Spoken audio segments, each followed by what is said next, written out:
তো বন্ধুরা, একাদশ এবং দ্বাদশ শ্রেণীর ছাত্রছাত্রীদের ট্যাব এবং মোবাইল কেনার জন্য যে 10,000 টাকা দেওয়ার কথা হয়েছিল তা নিয়ে প্রচুর জল্পনা দেখা গিয়েছিল।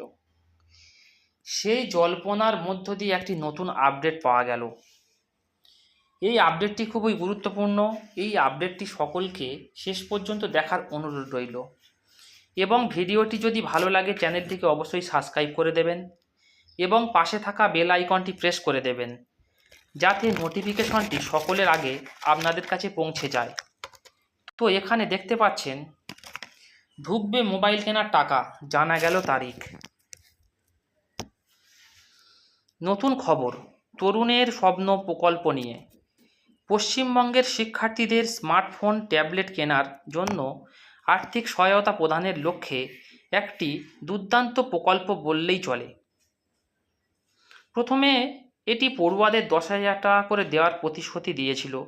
বিশেষ করে একাদশ এবং দ্বাদশ শ্রেণীর পড়ুয়াদের জন্য সেরা ছিল স্কিমটি।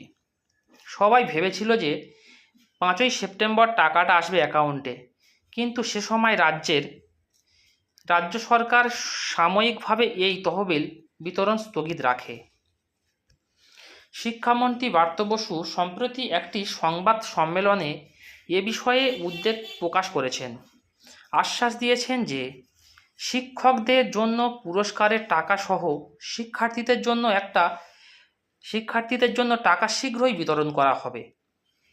এই আশ্বাস সত্ত্বেও তহবিল কখন পাঠানো হবে তার কোনো নির্দিষ্ট তারিখ ঘোষণা করা হয়নি। এমন পরিস্থিতিতে বেশ চিন্তায় সকলেই। শিক্ষার্থীরা টাকা পাঠাতে এত দেরি হওয়ার জন্য হতাশা প্রকাশ করেছে। তারা জানিয়েছে যে সময় মতো টাকা পাঠানো হলে হয়তো তারা আরও ভালো ডিভাইস কেনার জন্যে বিশেষ অনলাইন অফারগুলির সুবিধা নিতে পারত। অনেক সেলেও ভালো অফার পাওয়া যায়, কিন্তু তা হয়নি। পুজোর আগেও অনেকে নিজস্ব ডিভাইস কিনতে আশা করেছিল, তাও হলো না। সব মিলিয়ে চাপে পড়ুয়ারা। কবে আসবে টাকা? আসলে দুর্গাপুজোর উৎসব যতই ঘনিয়ে আসছে, রাজ্য সরকার টাকা ছাড়ার কাজ তত তাড়াতাড়ি করবে বলে আশা রয়েছে।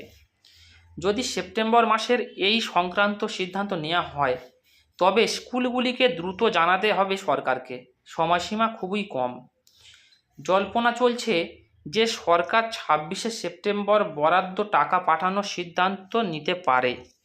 ঈশ্বরচন্দ্র বিদ্যাসাগরের জন্মবার্ষিকীর উপলক্ষে পড়ুয়াদের জন্য ছাড়া হবে এই টাকা। অনেকে বিশ্বাস করেছেন যে এই বিশেষ তারিখটি শিক্ষা বিভাগের জন্য অন্যতম। টাকা পাঠানোর জন্য অন্যান্য